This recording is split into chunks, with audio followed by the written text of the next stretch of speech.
Olá, pessoal.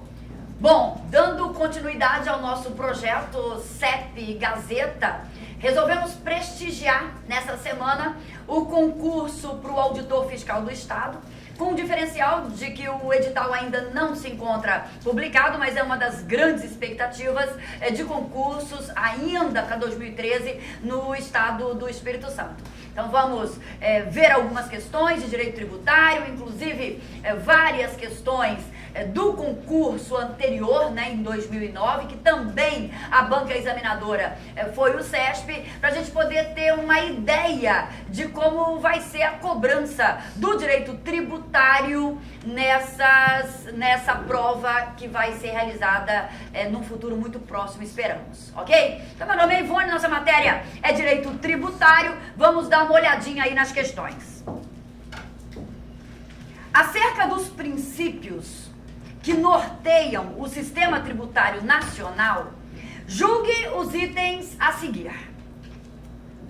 A capacidade contributiva é medida exclusivamente pela disponibilidade financeira das pessoas. Bom, está errada essa afirmativa e a gente tem que pensar que existe na Constituição Federal aquele princípio da capacidade contributiva, que está lá no artigo 145, parágrafo 1º, que diz que sempre que possível, que é uma expressão bastante vaga, para constar na Constituição Federal, mas está escrito lá que sempre que possível, os impostos, eles terão caráter pessoal e serão graduados de acordo com a capacidade econômica das pessoas. Então o legislador determinou que os impostos, eles tivessem, sempre que possível, esse caráter pessoal, e que fosse levado em conta a capacidade econômica das pessoas. Então houve essa determinação e como nem sempre é possível levar em conta essa capacidade econômica, o legislador ele já usou essa expressão, sempre que possível, então isso deverá acontecer. E aqui a proposição do CESP está dizendo: a capacidade contributiva das pessoas é medida exclusivamente, só essa palavra exclusivamente, a gente já fica meio que ressabiado e achando que vai estar errado, só pelo fato de a expressão ser bastante abrangente. Essa capacidade contributiva é medida exclusivamente pela disponibilidade financeira das pessoas. Na verdade está errado, porque a capacidade contributiva, ela tem que ser medida levando em conta critérios objetivos e critérios subjetivos. É claro que quando você pensa objetivamente, a capacidade econômica das pessoas, ela vai ser medida levando em conta o quanto as pessoas possuem. Então, dependendo da riqueza da pessoa, a gente mede a capacidade contributiva dela. Mas esse é um critério objetivo, ou seja, quanto mais se tem, mais se paga. É um critério realmente objetivo. Mas você tem que imaginar que no que toca ao direito tributário, e sobretudo essa capacidade contributiva das pessoas, há também um elemento subjetivo. Não basta verificar, a pessoa tem uma riqueza, então ela possui capacidade contributiva, então ela pode, em determinado tributo, ser onerada com uma alíquota de 50%. Na verdade, não é apenas isso que tem que ser analisado. Nós temos que verificar inúmeras outras circunstâncias dentro desse critério subjetivo. Não basta a pessoa ter o dinheiro para a gente afiançar que ela possui a capacidade contributiva. Nós temos que verificar se, ao ser tributada, se a pessoa ela não está sendo tascada no seu direito de propriedade. Porque ainda que ela tenha muito, mas até quanto ela pode contribuir? Ainda que ela tenha financeiramente a capacidade, mas seria correto essa pessoa, por ter uma grandeza econômica, ela ser onerada em 100% num determinado tributo? Ou seja, o elemento objetivo tem que ser analisado para ser verificada essa capacidade contributiva, mas há também os elementos subjetivos que deverão ser analisados. Por isso que esse exclusivamente aqui invalida a proposição, estaria errada. O princípio da capacidade contributiva, a que alude a Constituição Federal, tem como destinatário imediato o legislador ordinário das pessoas políticas. É verdade, é o legislador ordinário que tem que verificar se é possível dar o caráter pessoal, né, para o imposto. Se é possível ele graduar a cobrança desse imposto de acordo com a capacidade econômica das pessoas. Porque o legislador, no artigo 145, parágrafo 1º, ele falou que sempre que possível, os impostos terão caráter pessoal e serão graduados de acordo com a capacidade econômica dos contribuintes. Então, se é sempre que possível, quem é que vai fazer essa análise? Se é possível ou não?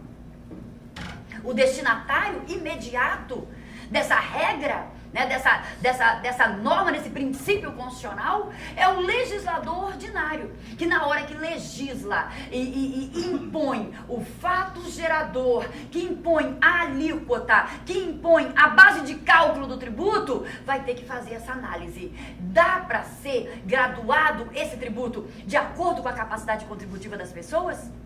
Existem impostos que são pessoais, outros impostos são reais. Existem impostos que é possível você dar esse caráter, né, de verificação das características pessoais do contribuinte.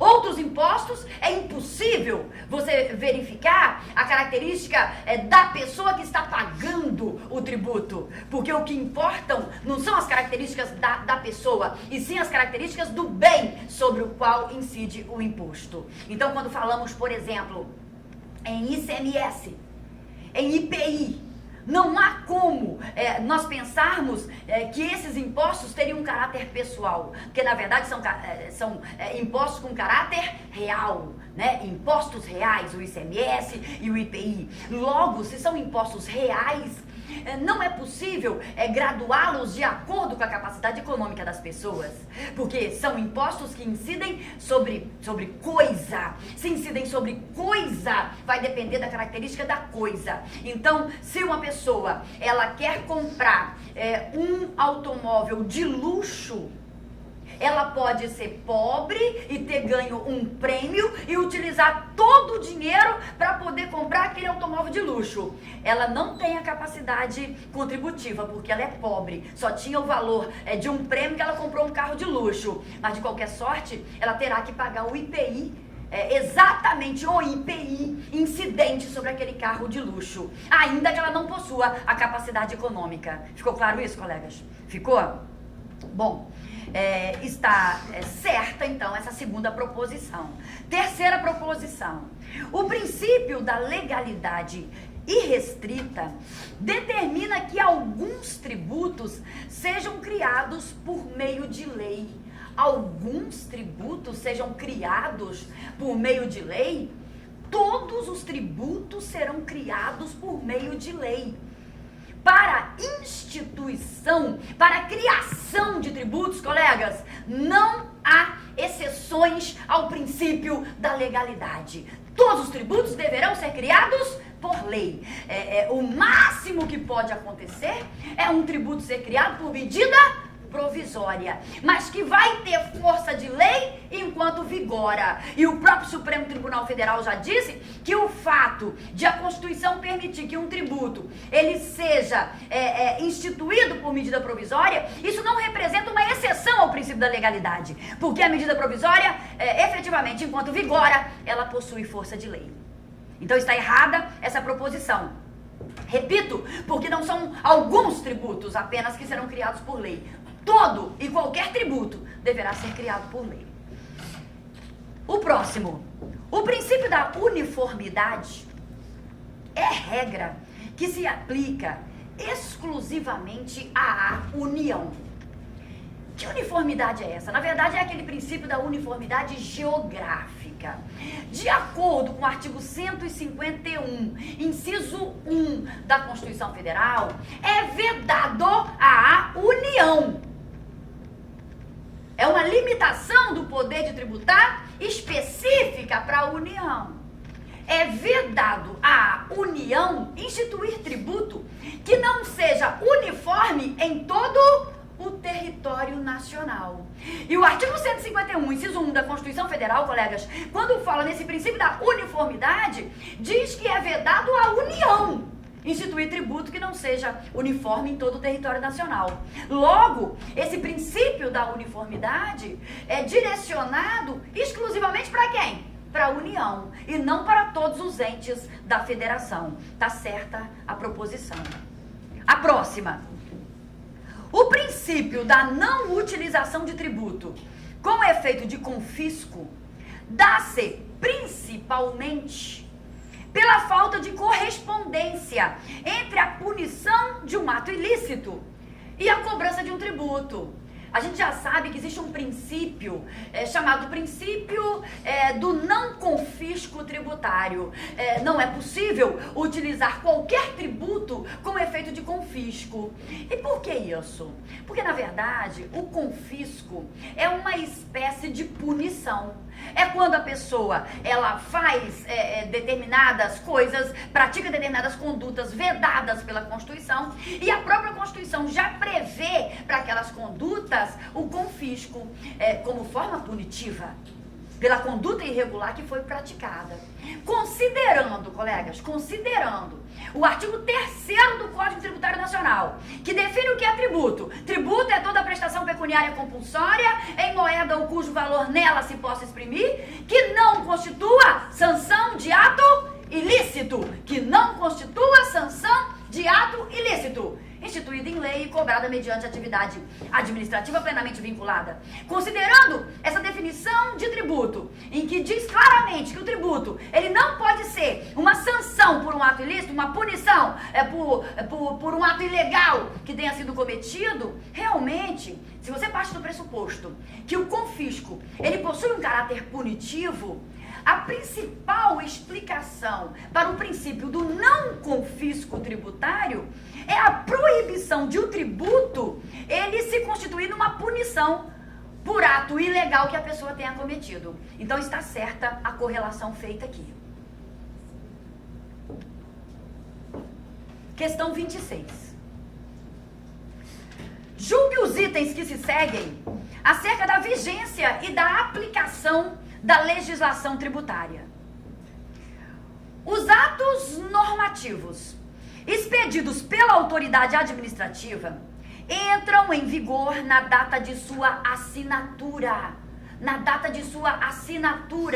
Atos normativos entram em vigor na data de sua assinatura, salvo disposição de lei em contrário? Tá errado, porque o artigo 103, inciso 1 do Código Tributário, diz que esses atos normativos expedidos pelas autoridades administrativas, eles entrarão em vigor na data de sua publicação. Salvo disposição em contrário. Não é na data da assinatura dos atos normativos, colegas. É na data da publicação desses atos normativos, salvo disposição em contrário. Artigo 103, inciso 1. Lembrando, porque é muito importante, esses atos normativos expedidos pelas autoridades administrativas, eles são muito importantes para o direito tributário, né? Por exemplo, a Receita Federal, ela expede o tempo todo instruções normativas. E as instruções normativas nada mais são do que atos administrativos normativos. E quando a gente fala em atos normativos, eles estão dentro da expressão legislação tributária. Essa expressão legislação tributária, ela está explicada no artigo 96 do CTN. A expressão legislação tributária compreende as leis, os tratados, as convenções internacionais, os decretos, bem como aquelas normas complementares. E o que são normas complementares? Aí o artigo 100 do CTN vai explicar o que são essas normas complementares. Dentre as normas complementares estão os atos normativos.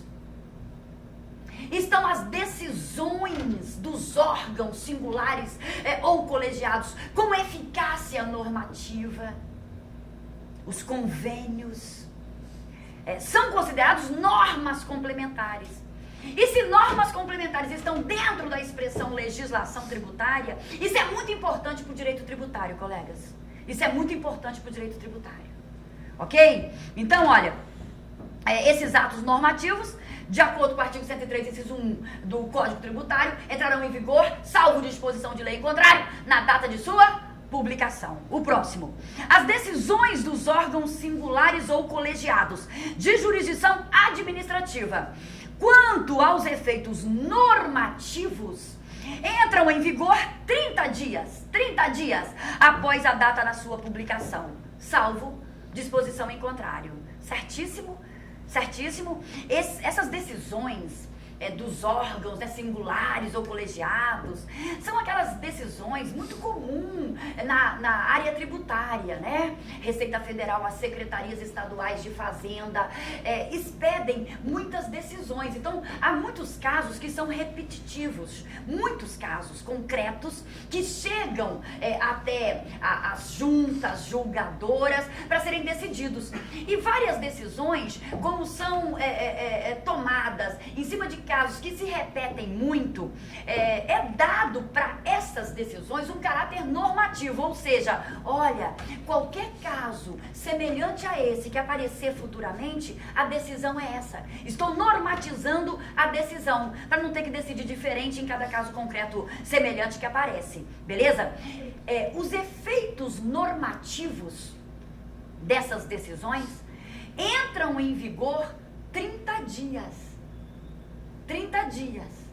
após essa decisão. Tá certinho aqui a proposição. É o artigo 103 também que diz isso. Artigo 103, especificamente o inciso 2. A próxima.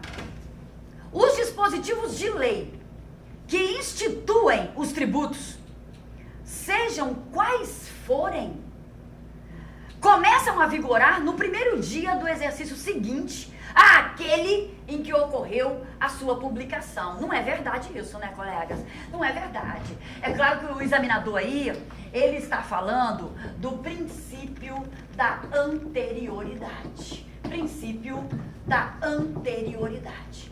Nós sabemos que existe uma regra muito importante no direito tributário, que está lá no artigo 150, inciso 3, a linha B da Constituição Federal, que diz que é vedado à União, aos estados, ao Distrito Federal, aos municípios, instituírem tributos no mesmo exercício financeiro em que haja sido publicada a lei que os instituiu ou aumentou.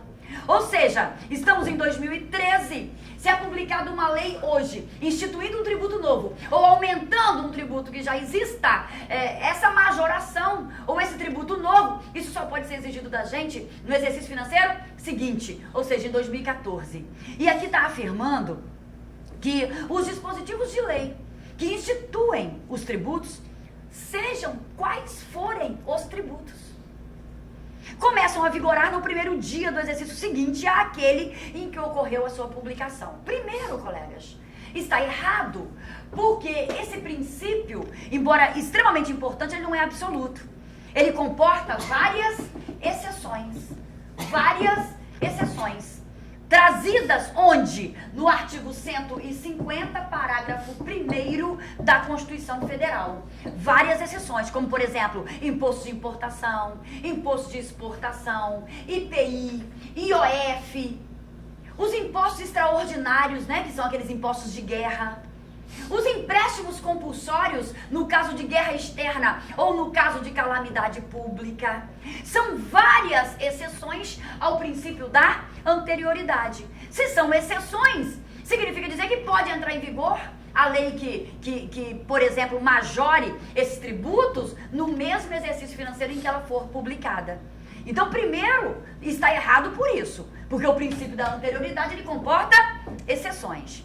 E segundo, nós temos que lembrar que jamais poderíamos fazer essa afirmativa aqui que o examinador nos propôs, porque há ainda aquela anterioridade nonagesimal. Então, se uma lei é publicada em dezembro de 2013, aumentando um tributo pré-existente, essa lei não pode entrar em vigor no primeiro dia do exercício financeiro seguinte, porque vai ter que obedecer pelo menos o prazo de 90 dias. Então, por qualquer ângulo que a gente visualize, essa proposição está errada. A próxima. Os tratados e as convenções internacionais em vigor devem ser respeitados pela legislação tributária que lhes sobrevierem. Está certa a proposição. Isso está no artigo 98 do Código Tributário Nacional. Artigo 98. É importante a gente saber que, de acordo, né, com a jurisprudência, de acordo com o entendimento do STF, em matéria tributária, vamos reservar os nossos comentários à matéria tributária.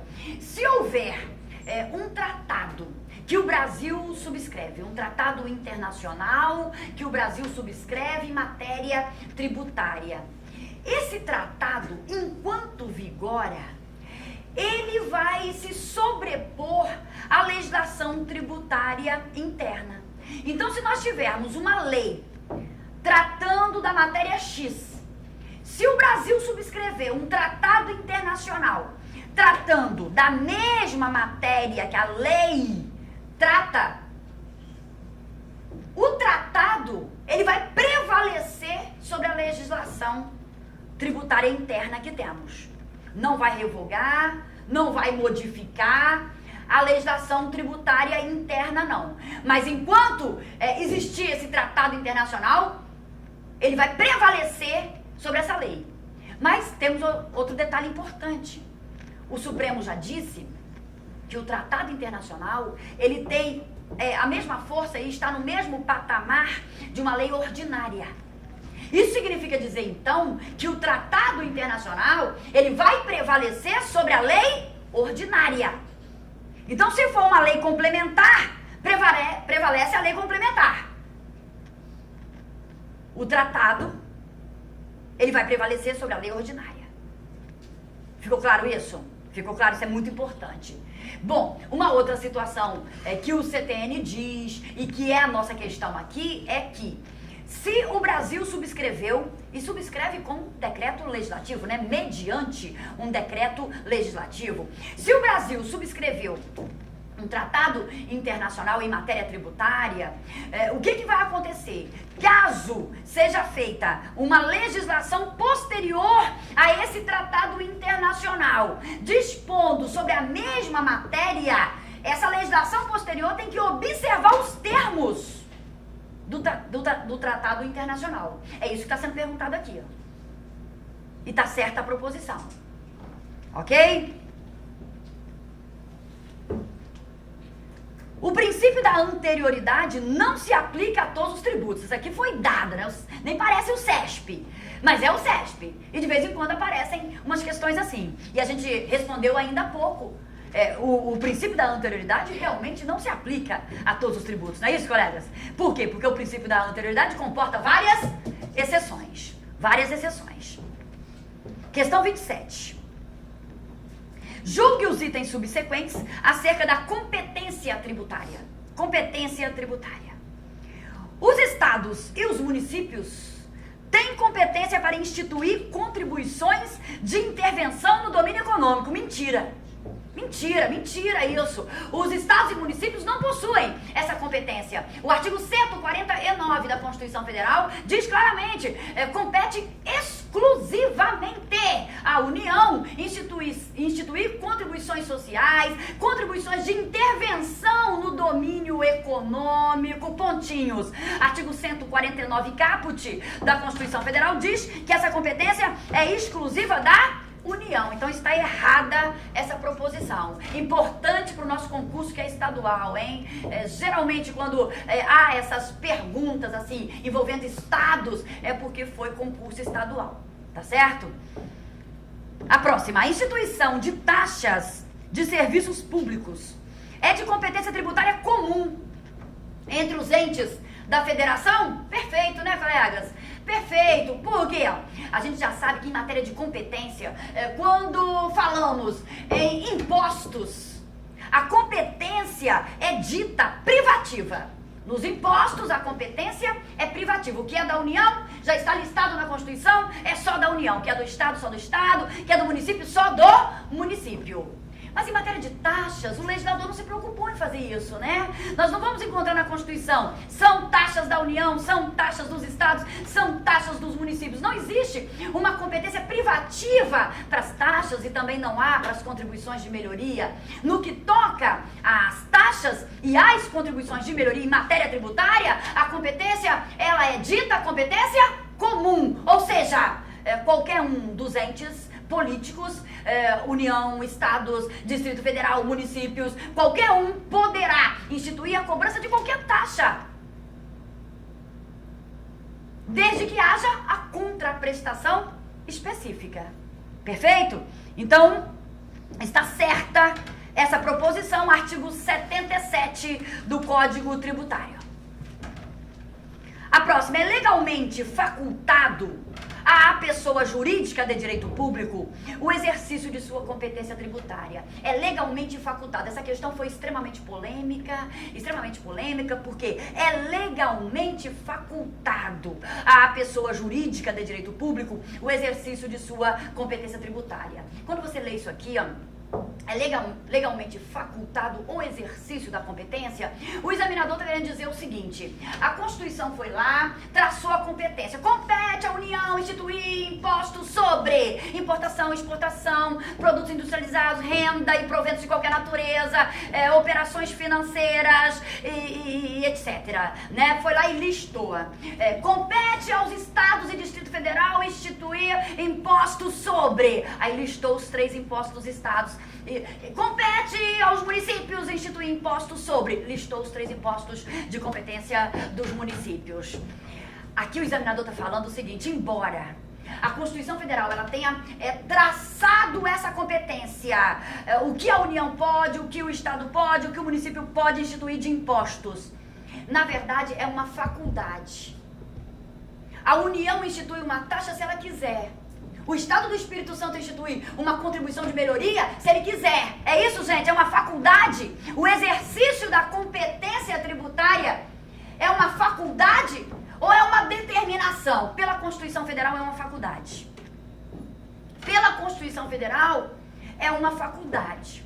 Se você pegar o artigo 145 da Constituição Federal, tá lá assim, ó: a União, os estados, o Distrito Federal, os municípios poderão instituir os seguintes tributos: impostos, taxas, contribuições de melhoria. Poderão. Então o sentido é de faculdade e não de obrigatoriedade, correto? Mas aqui essa questão, o CESP colocou para confundir. É legalmente facultado, ele não falou em Constituição Federal, é legalmente facultado. Daí, então, ele queria que o candidato se reportasse à lei de responsabilidade fiscal. Quando a gente estuda a LRF, a gente verifica que há uma imposição da LRF que os entes da federação exercitem a sua competência tributária. Mas, a bem da verdade, eu adiro à corrente de que o que a LRF faz é dizer o seguinte: olha, o ente da federação, município, por exemplo, que não institui todos os tributos de sua competência, todos os impostos, por exemplo, um município resolveu não instituir o ISS. Ele fica sujeito a ser taxado de irresponsável fiscalmente falando. Ele pode estar caracterizado como um irresponsável nos termos da lei de responsabilidade fiscal. Isso é uma coisa. O município não instituiu todos os impostos dele e está com dificuldades financeiras. Então por que não instituiu? Por que não arrecada, não fiscaliza os impostos que ele pode fazer isso para não ter tanta dificuldade financeira? É sobre esse aspecto que a LRF trata isso. Estão entendendo, colegas? O fato de a LRF dizer isso não prejudica a disposição constitucional de que a União, os estados, o Distrito Federal, os municípios poderão instituir os tributos. Logo, está correta a proposição. É legalmente facultado. A instituição de tributos, o exercício da competência tributária é uma faculdade, de acordo com a Constituição Federal. A próxima. A Constituição Federal criou os tributos possíveis de serem instituídos pelos entes da federação, sendo proibida a criação de outros. Hein, gente? A Constituição Federal criou os tributos possíveis de serem instituídos pelos entes da federação, sendo proibida a criação de outros tributos. É mentira isso, tá errado, tá errado. Primeiro, eu entendo que há um defeito técnico, assim, de cara nessa questão, falando que a Constituição Federal criou os tributos possíveis. Na verdade, a Constituição não cria tributo nenhum. A Constituição não criou nenhum tributo, ela traça a competência para que esses tributos sejam instituídos. Então já há um defeito técnico aqui nessa proposição. Perfeito? E no mais, o restante também está equivocado. Né? Por quê? Porque, beleza, o legislador, ele foi lá na Constituição e falou, a União, né, ela pode instituir impostos sobre, os estados sobre, os municípios sobre, beleza, traçou a competência privativa, mas a gente já sabe que a União, por exemplo, ela possui uma competência residual, que está no artigo 154, inciso 1 da Constituição Federal. A competência residual, a União, mediante lei complementar, poderá instituir outros impostos, além daqueles previstos no artigo anterior, que é o artigo 153, que traça a competência privativa da União. Então, além daqueles 7 impostos da competência privativa da União, ela ainda possui uma competência residual, que está no artigo 154, inciso 1. Ela pode instituir outros impostos.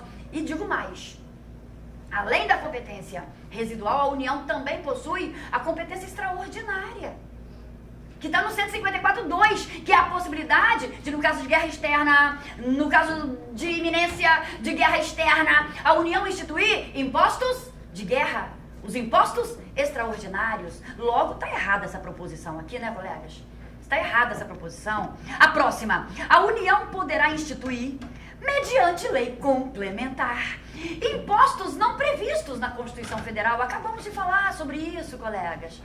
Desde que eles não sejam cumulativos, nem tenham fato gerador ou base de cálculo próprios dos nela discriminados. É exatamente a competência residual, né, que foi dada pelo legislador à União. Artigo 154, inciso 1 da Constituição Federal. Logo, a proposição está correta. Questão 28. Essa questão 28 é bastante interessante e eu diria para vocês que há uma grande probabilidade desse tema ser exigido no nosso concurso de auditor. Uma grande probabilidade, porque envolve uma lei recentíssima de 2012, envolve o princípio da transparência no que diz respeito ao direito tributário. Vamos dar uma olhadinha. O número excessivo de impostos embutidos nos preços dos produtos tem impacto direto na mesa do brasileiro. Do valor total de um pacote de arroz, por exemplo, 18,65% representam cobrança de impostos. O tradicional peru, que custa em média R$ 58,80, sairia para o consumidor por R$ 41,72, sem a incidência de tributos. Já uma garrafa de espumante, com custo de R$ 22,00, valeria R$ 8,80 sem a cobrança dos impostos. Os preços impressionaram as pessoas que participaram de uma mobilização a favor da maior transparência tributária para os consumidores e que, na ocasião, visitaram um mini mercado instalado no vão livre do MASP, em São Paulo, onde estava discriminada a porcentagem dos tributos embutidos nos alimentos. Com referência ao texto acima e ao que disciplina a Constituição Federal acerca da transparência tributária para o consumidor, julgue os itens a seguir. Olha só, colegas, para vocês se localizarem de imediato. O artigo 150, parágrafo 5º da Constituição Federal. Vejam vocês, artigo 150 é aquele que fala das limitações do poder de tributar. É onde estão as garantias mais contundentes que o legislador deu para os contribuintes. Artigo 150, parágrafo 5º, está dizendo que a lei, ela vai ter que esclarecer aos contribuintes quais são os impostos, os tributos, melhor dizendo, incidentes sobre as mercadorias e serviços. Está lá no artigo 150, parágrafo 5º da Constituição. Que tem que ser feita uma lei, essa lei já foi feita o ano passado, presta atenção.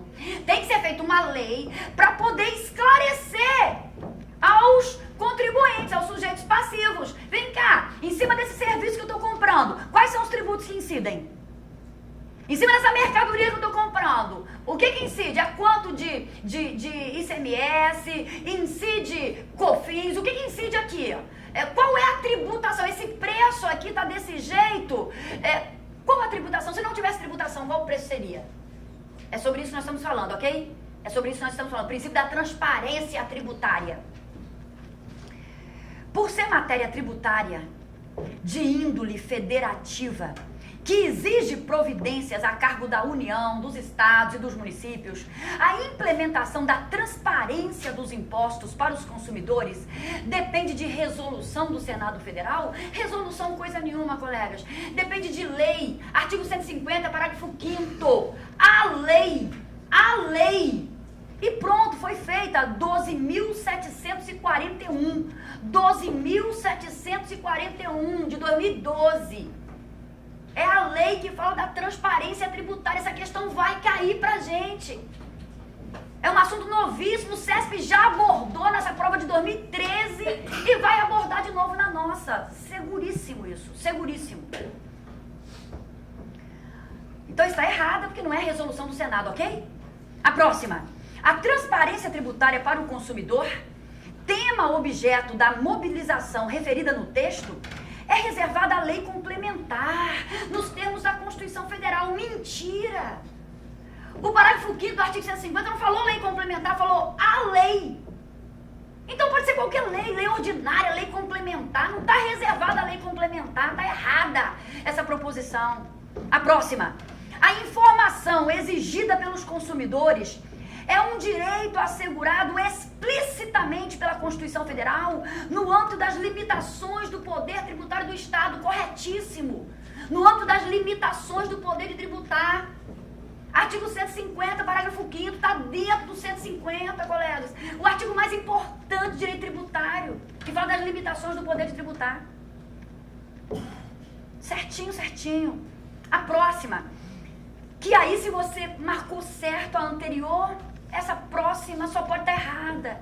O direito à informação sobre impostos para os consumidores é um princípio constitucional explícito da atividade econômica. Errado não é da atividade econômica, não. Esse princípio é do direito tributário. Está dentro das limitações do poder de tributar. Blá, blá, blá, blá. Ok? Próxima. E última proposição dessa questão 28. É vedada, nos termos constitucionais, a edição de medida provisória para alterar a norma que disponha sobre a transparência tributária para os consumidores. Mentira, não é vedada não. E não é vedada por quê, colegas? Porque a gente já sabe que matéria tributária ela pode ser tratada por medida provisória sim. A não ser que a matéria esteja reservada à lei complementar, que não é o caso do princípio da transparência. O princípio da transparência não está reservado à lei complementar, porque o artigo 150, parágrafo 5º, fala a lei. Se não falou lei complementar, é lei ordinária. E se a Constituição não exigiu lei complementar, a matéria pode ser tratada por medida provisória. Artigo 62 da Constituição Federal, com a redação dada pela emenda constitucional 32. Fortíssimo, hein, colegas? Fortíssimo isso, hein? Essa questão foi linda. Foi linda. Questão 29. Julgue os itens subsequentes com certo ou errado. Ressalvada a instituição de contribuição social a ser exigida dos seus próprios servidores, destinada ao custeio em benefício destes de sistemas de previdência e assistência social, os estados e os municípios, em nenhuma outra hipótese, poderão instituir contribuição social. Certo ou errado? Certíssimo. É a cara do CESP isso aqui, né? Porque o CESP sabe que todo professor de cursinho avisa, quando houver essas expressões muito restritivas ou muito abrangentes, regra geral, tá errada a proposição. Todo mundo fala isso, não é verdade? Aí o CESP usa e abusa dessas expressões restritivas ou extremamente abrangentes. Aqui ele veio, em nenhuma outra hipótese. Aí você já tem a sensação, não, vai estar errado isso aqui. Mas tá certíssimo, hein, gente? É o artigo 149, parágrafo 1º da Constituição Federal. Se você analisar com fé esse artigo 149, o caput compete exclusivamente à União. Instituir contribuição social, blá, blá, blá, exclusivamente à União. Quando você vai para o parágrafo 1º do artigo 149, existe uma exceção lá. Está dizendo que os municípios, os estados, o Distrito Federal instituirão a cobrança de uma contribuição previdenciária dos seus servidores. Então nós seremos servidores estaduais, porque seremos auditores fiscais do Estado do Espírito Santo. Logo, nós vamos contribuir para o IPA-JM, vamos pagar uma contribuição social para bancar a nossa previdência social. E é claro, é o Estado que nos cobra, e o Estado pode cobrar porque ele fez uma lei instituindo essa contribuição social autorizada, no parágrafo 1º do artigo 149. Mas, colegas, é a única hipótese em que o Estado, município, Distrito Federal vai poder instituir uma contribuição social. Porque essa competência é de quem? Exclusivamente da União. Só nessa situação do 149, parágrafo 1º. Tá certinha a proposição. A próxima. Desde que o legislador observe as espécies de tributos autorizadas pela Constituição, poderá onerar qualquer manifestação de atividade econômica ao criar tributos? Claro que não, né, colegas? Vai poder onerar qualquer manifestação de atividade econômica ao criar tributos? Não, apenas aquelas autorizadas na Constituição. A bem da verdade, quase todas estão autorizadas na Constituição. Então, nós teremos sim oneração da propriedade, oneração da renda, mas uma coisa é certa: isso tem que estar autorizado também na Constituição. Não é só observar as espécies de tributos, né? Impostos, taxas, contribuições. Não, tem que observar quais são as grandezas sobre as quais vão poder incidir os tributos. Não é verdade, colegas? Sobretudo os impostos. Já estão essas situações definidas nos artigos 153, 154, 156 da Constituição Federal. Então está errada essa proposição. A próxima.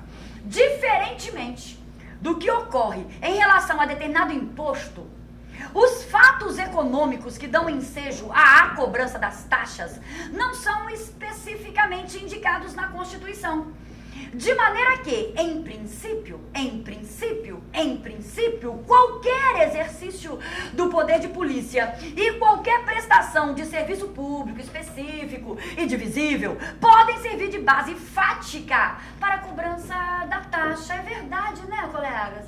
Em princípio, sim. Por quê? É aquela história, né? Em relação aos impostos, o legislador foi lá e colocou todas as grandezas sobre as quais poderão ser instituídos. Em relação às taxas, não. Os fatos geradores possíveis são quais? O exercício regular do poder de polícia ou a utilização efetiva ou potencial de serviço público específico e divisível prestado ao contribuinte ou posto à sua disposição. Então, em princípio, qualquer exercício de poder de polícia ou qualquer utilização de serviço público específico e divisível vai poder ser fato gerador para a cobrança de uma taxa. Então está certíssima a proposição, certíssima. Vale a pena você verificar a definição de taxa que está no artigo 77 do CTN. A próxima. Se a União fiscaliza a exploração e o comércio dos recursos naturais renováveis, reprimindo as ações ilícitas nessa área, tal atuação pode, juridicamente, justificar a cobrança de taxa. Certíssima também a proposição, porque aqui nada mais é do que o exercício regular do poder de polícia. Hein, gente? É ou não é verdade? Se a União fiscaliza a exploração e o comércio dos recursos naturais renováveis, reprimindo as ações ilícitas nessas áreas, o Estado ele está exercitando regularmente o seu poder de polícia. Logo, exercício regular do poder de polícia é um dos fatos geradores possíveis para a taxa. Artigo 77 também, certíssima a proposição. Diferentemente do que preceitua em relação à receita decorrente da arrecadação de impostos, a legislação não prevê mecanismos de repartição de receitas tributárias oriundas das cobranças de taxas. Certo ou errado? Aqui nós estamos falando da repartição das receitas tributárias, aquele tema importantíssimo em matéria tributária, que está no 157 ao 162 da Constituição Federal. E olha só, colegas, na verdade, nós temos ali nesses dispositivos todas as regras acerca de repartição da receita tributária. E quando o legislador previu, né, de que as receitas tributárias deverão ser repartidas em homenagem ao princípio federativo, em homenagem ao pacto federativo, ou seja, a União, ela arrecada muito e ela tem que repartir essa receita com os estados, com os municípios, com o Distrito Federal. Os estados deverão repartir a sua receita tributária com os municípios, não é isso, colegas? Em respeito ao princípio federativo. Na verdade, o legislador, ele fala em repartição da receita tributária apenas em relação aos impostos. Apenas em relação aos impostos. Nós só temos uma exceção, que é a CID sobre o petróleo, que aliás é uma das grandes discussões, atualíssima discussão, né? Estamos aí no momento em que os estados querem mais e mais participação na CID sobre o petróleo, a contribuição de intervenção, domínio econômico sobre o petróleo, sobre os combustíveis, hein, gente? E seus derivados. Não é isso? Que está lá no artigo 177 da Constituição Federal. Então, a única situação diferente dos impostos no que toca à repartição das receitas tributárias é a CID sobre o petróleo. Aqui a questão está falando de taxas. A CID sobre o petróleo não é uma taxa, é uma contribuição de intervenção no domínio econômico, não é isso, colegas? Logo, podemos afirmar sim que não há previsão de repartição tributária no que toca à arrecadação de taxas, de contribuição de melhoria. Não há essa previsão, ok? Então está correta a afirmativa. Próxima questão. Analise as proposições seguintes e marque certo ou errado. Considere a seguinte situação hipotética. Um município passou a prestar o serviço de iluminação pública em uma região até então dela desprovida. Em consequência, após editar as normas necessárias, principiou a cobrança de taxa da população atendida pelo serviço, gente, de iluminação pública. Na situação apresentada, a cobrança é constitucionalmente legítima? Claro que não. Claro que não, né? Já sabemos que o Supremo Tribunal Federal declarou a inconstitucionalidade da cobrança de taxa de iluminação pública. Inclusive, já temos novas previsões na Constituição Federal, no artigo 149A, artigo 149A, que prevê a possibilidade de os municípios e o Distrito Federal cobrarem a contribuição da iluminação pública e não mais taxa, em hipótese alguma, porque foi declarada a inconstitucionalidade pelo Supremo, ok? Então está errada essa proposição. Considere a seguinte situação hipotética. Com base no poder de polícia, o município instituiu uma taxa de fiscalização de atividade econômica. Todavia, o município jamais estruturou o setor responsável pelo exercício da polícia administrativa correspondente à taxa. Nesse caso, embora se trate de exercício apenas potencial do poder de polícia, a taxa pode ser legitimamente cobrada. Errado, olha só. No que toca à taxa, sempre tem que ter a contraprestação específica. Ainda que se trate de exercício do poder de polícia, não pode ser instituída uma taxa de fiscalização por determinada situação e, na verdade, não ser estruturado o serviço que vai efetivar essa fiscalização. Essa taxa, pelo exercício do poder de polícia, ela não pode ser cobrada porque o poder de polícia não está sendo exercitado. Então está errada a proposição. Essa taxa não pode ser legitimamente cobrada. A próxima. As normas gerais de direito tributário contidas no CTN podem ser alteradas ou revogadas mediante lei complementar.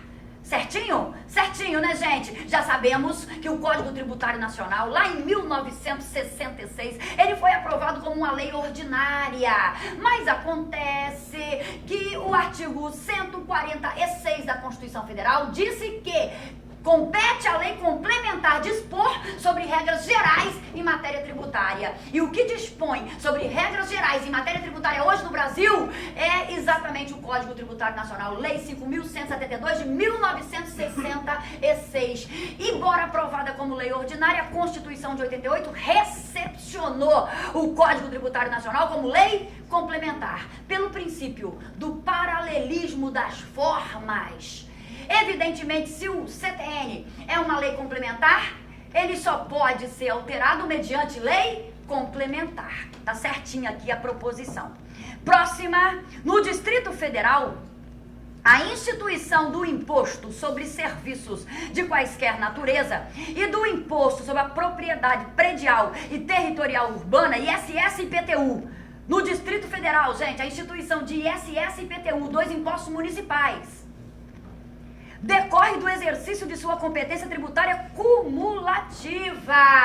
Certinho, não é isso? Artigo 147 da Constituição Federal. Sabemos que o Distrito Federal, ele não é subdividido em municípios. E por isso, então, colegas, o Distrito Federal, ele terá uma competência tributária cumulativa. Compete ao Distrito Federal todos os impostos que competem aos estados. Perfeito, artigo 155 da Constituição Federal, não é isso?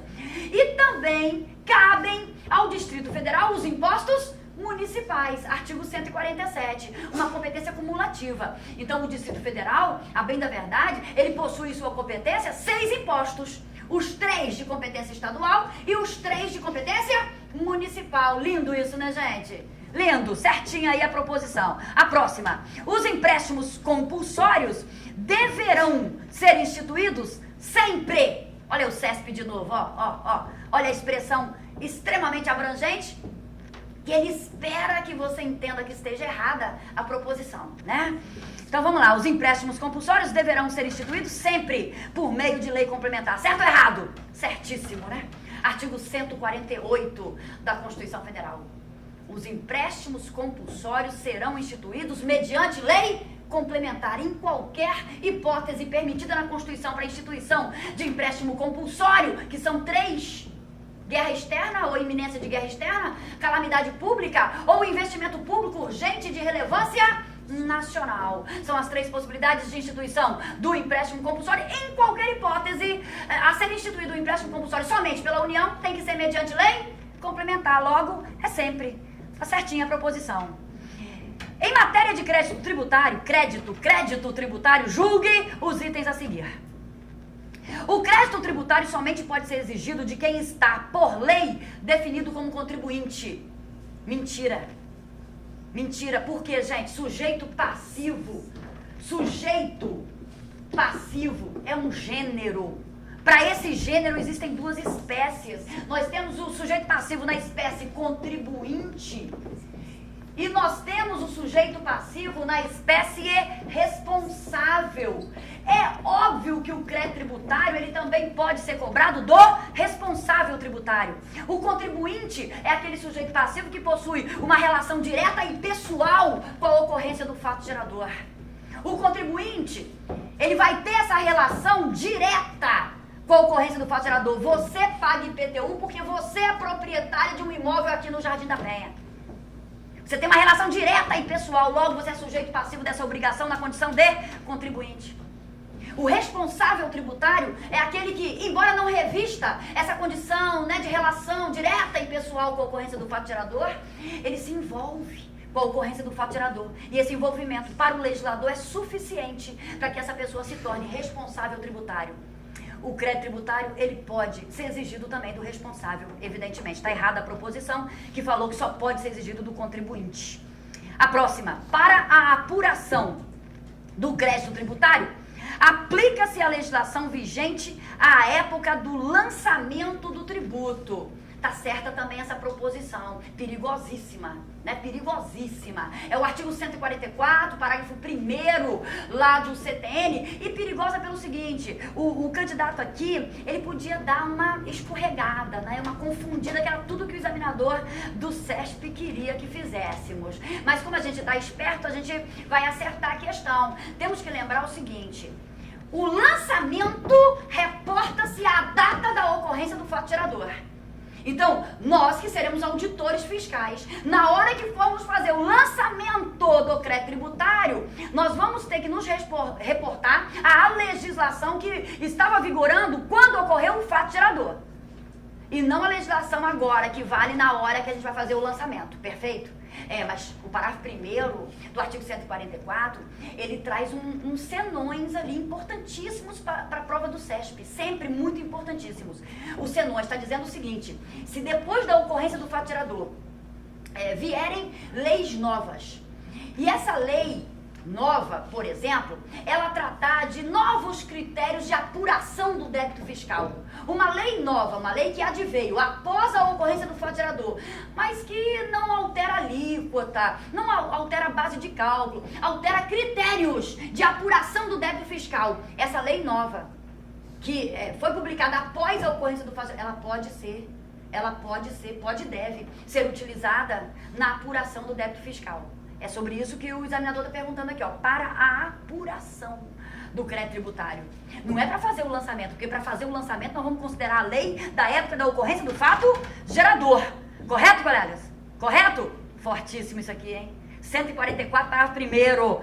Tá certinha a proposição. A próxima. As circunstâncias que modificam o crédito tributário, sua extensão ou seus efeitos, ou que excluem a sua exigibilidade, não afetam, é verdade, não afetam a obrigação tributária que lhe deu origem. É a literalidade do artigo 140 do CTN. Ou seja, colegas, a gente sabe que o crédito tributário, ele é uma consequência de uma obrigação tributária principal. É ou não é verdade? Nós temos uma obrigação tributária principal e dali, feito o lançamento, é constituído o crédito tributário. Olha, milhares de coisas podem acontecer com o crédito tributário, colegas. Inclusive, por exemplo, você como auditor fiscal ter feito um lançamento equivocado, com um vício formal, e o contribuinte visado questionar esse seu lançamento, e inclusive ele ser anulado por vício formal. Pode ou não pode? Você foi lá, trabalhou, fez o lançamento, o contribuinte discorda, ele encontra um erro no seu lançamento,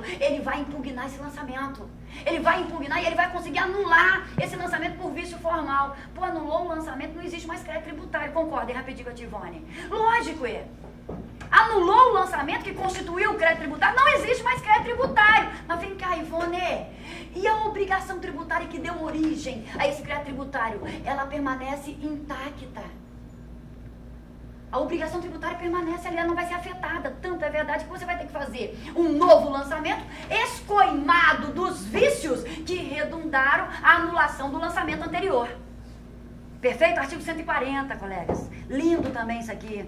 Os créditos tributários relativos a impostos, cujo fato gerador seja a propriedade, o domínio útil ou a posse de bens imóveis, bem como os relativos a taxas pela prestação de serviços referentes a tais bens, ou a contribuições de melhoria, subrogam-se na pessoa dos respectivos adquirentes. Tá certo, mas essa questão é perigosa também. Essa questão é perigosa, tá certo. Tá certo, mas o examinador ele não colocou tudo aqui. Aí muita gente errou isso aqui, mas Ivone, lá no CTN, no artigo 130, não está falando que se no título de propriedade constar que todos os tributos foram quitados, que o camarada que comprou o bem imóvel, ele se livra. É verdade. Pô, mas o cara não colocou isso aqui, ó. Olha só, ele não colocou tudo. Mas o que ele colocou Tá certo. Quer dizer, ele excluiu parte do dispositivo, mas não invalidou a proposição. Estão entendendo, colegas? Extrato da ata, presta atenção. O que o examinador está falando aqui? A colega comprou um bem imóvel. Comprou um bem imóvel? Você comprou um bem imóvel? Se esse bem imóvel estiver onerado tributariamente, o adquirente passa a ser o responsável por todos os tributos devidos por aquele bem imóvel que fora adquirido. Artigo 130. Mas o artigo 130 ele traz um senão. Salvo se do título, que é a escritura, constar o que, gente? Este bem encontra-se livre, desembaraçado de ônus tributários. Aí o adquirente, ele acaba se salvando aí dessa responsabilidade. A proposição aqui não trouxe esse salvo. Parou no adquirente, mas o CESP deu como certa a proposição. Por quê? Porque na verdade está certa a proposição, só que tem que lembrar que tem esse salvo lá no artigo 130. A próxima. No caso de arrematação de bens imóveis em asta pública, não ocorre subrogação de tributos. Mentira. Artigo 130, parágrafo único. Olha só, gente, asta pública é leilão. A pessoa foi lá e comprou um bem imóvel num leilão. O CTN diz que a responsabilidade, nesse caso, ela vai existir sim, mas somente sobre o preço que foi pago. Então, quem arremata um bem imóvel num leilão, o que vai acontecer? Ele vai ter responsabilidade tributária? Vai, mas ela se limita à responsabilidade sobre o valor que foi pago lá na arrematação. Se houver tributos, incidentes anteriores, não haverá responsabilidade de quem compra, né, arremata um bem imóvel em asta pública, que é a mesma coisa que leilão, ok? E por fim, colegas, vamos terminar aí a última questão. Em matéria de lançamento, julgue os itens seguintes. Lançamento. Uma lei nova que institua novos critérios de apuração de um imposto não pode ser utilizada para o lançamento referente a fato gerador anterior à sua publicação. É verdade isso, gente? Não pode? A gente acabou de falar que pode. Tá errado. Olha aí, ó. Uma lei nova que institua novos critérios de apuração de um imposto. Pergunta pra mim se isso aqui vai cair no seu concurso, na sua prova. Pergunta. Você vai ser auditor. Como é que você não vai saber isso aqui, ó? É o óbvio lulante que o CESP vai perguntar isso aqui. Se você não entendeu isso aqui ainda, artigo 144, caput e parágrafos. Não apenas o caput, isso vai errar a questão. Vai errar a questão se estudar pela metade. Tá errada essa proposição aqui. A próxima. O lançamento direto independe da colaboração do contribuinte. O lançamento direto é aquele lançamento de ofício. A gente sabe que existem 3 modalidades de lançamento expressas no Código Tributário Nacional. O lançamento de ofício, chamado também de lançamento direto, o examinador aqui está chamando de direto, né? Lançamento de ofício ou direto. O lançamento por declaração e o lançamento por homologação. E a gente, na verdade, tem uma gradação nisso aqui, ó. De acordo com o CTN, quando a gente fala em lançamento de ofício, é aquele lançamento em que a própria administração pública, com base nos subsídios que ela já tem, ela vai lá e pá, faz o lançamento. Não te pergunta nada, independente de sua participação como contribuinte. Vai lá e faz o lançamento. É o que ocorre, por exemplo, no IPVA, no IPTU, não, lançamento direto. O lançamento por declaração, ao contrário do lançamento direto, é aquele em que há a participação, a colaboração do contribuinte, né, do sujeito passivo. Então, a legislação de determinados tributos, cujo lançamento vai ser por declaração, vai exigir que o sujeito passivo preste informações, né, dê subsídios, e o fisco, com base naquelas declarações que foram apresentadas, vai lá e faz o lançamento por declaração. Já sabemos que o imposto de renda não é exemplo de lançamento por declaração, por favor, hein? O imposto de renda é lançamento por homologação. Não podemos errar isso numa prova. A gente vai ser auditor. Por favor. ok? Por favor. Não deixemos que o casuísmo, né, e a tradição faça com que a gente erre uma questão. O imposto de renda não é mais lançamento por declaração desde 1994. Ok, colegas? Desde 1994. Bom, e por fim, então, o lançamento por homologação, na verdade, ele é feito pelo próprio contribuinte. Né? A lei determina que o contribuinte se antecipe ao fisco, vai lá, pá, faz o lançamento. Se antecipa de novo, efetua o pagamento antecipado. Não é isso, colegas? Olha a gradação, ó. No lançamento de ofício, não há a colaboração do sujeito passivo. É a questão aqui, ó. É a questão aqui. No lançamento por declaração, há a colaboração. Mas quem faz mesmo o lançamento é o fisco, beleza? E no último, no lançamento por homologação, é o próprio sujeito passivo que faz o lançamento. Mas, evidentemente, não deixa de ser um ato administrativo, porque fica dependendo da homologação pela administração pública. De qualquer sorte, continua com essa pecha de ato administrativo. Então, tá certa aí a proposição, lançamento direto independe da colaboração do contribuinte. A próxima, o pagamento do imposto realizado pelo contribuinte, independentemente de prévio exame da autoridade administrativa, caracteriza o lançamento por declaração. Mentira! É o lançamento por homologação.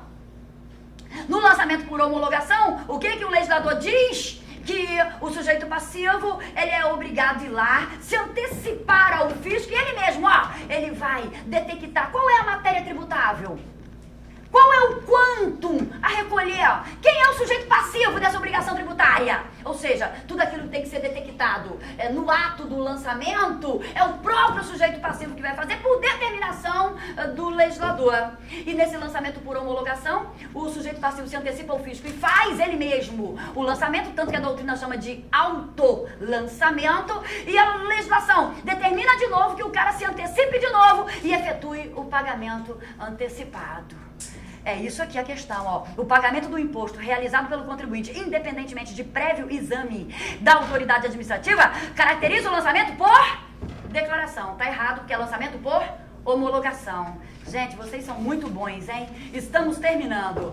A revisão de lançamento só pode ser iniciada enquanto não for extinto o direito da fazenda pública. É óbvio, né? Artigo 149, parágrafo único. Se já foi extinto o direito da fazenda pública, ou seja, se houve a decadência, que nós não vamos parar aqui neste momento para poder explicar essa figura, porque não temos tempo hábil, uma figura extremamente importante em matéria tributária, evidentemente, decadência aliada, né, que deve ser a prescrição, duas figuras de um primor imenso para o examinador, é óbvio, ele vai cobrar isso da gente, prescrição e decadência. Se alguém tem dúvida e vai fazer concurso para auditor, tem que conhecer muito essas duas figuras, prescrição e decadência tributária. Então, se houve já a decadência aqui, não pode ser feita a revisão do lançamento. Artigo 149, parágrafo 1º. A última, o lançamento regularmente notificado ao sujeito passivo somente pode ser alterado em virtude de impugnação do sujeito passivo, certo? Ou de recurso de ofício. Recurso de ofício está certo, mas a proposição num todo está errada. Está errada, sabe por quê, colegas? Faltou uma hipótese aí, que é aquela de iniciativa, de ofício da autoridade administrativa. E o cara falou somente, ó, o lançamento regularmente notificado ao sujeito passivo, somente pode ser alterado, e colocou duas hipóteses. E o CTN fala em 3 hipóteses, lá no artigo 145 do Código Tributário Nacional. Logo, a proposição está errada. É isso, terminamos mais essa bateria de exercícios, mais esse aulão com a parceria aí do CEP e a Gazeta. Agradeço muitíssimo a participação de vocês. Muito obrigada.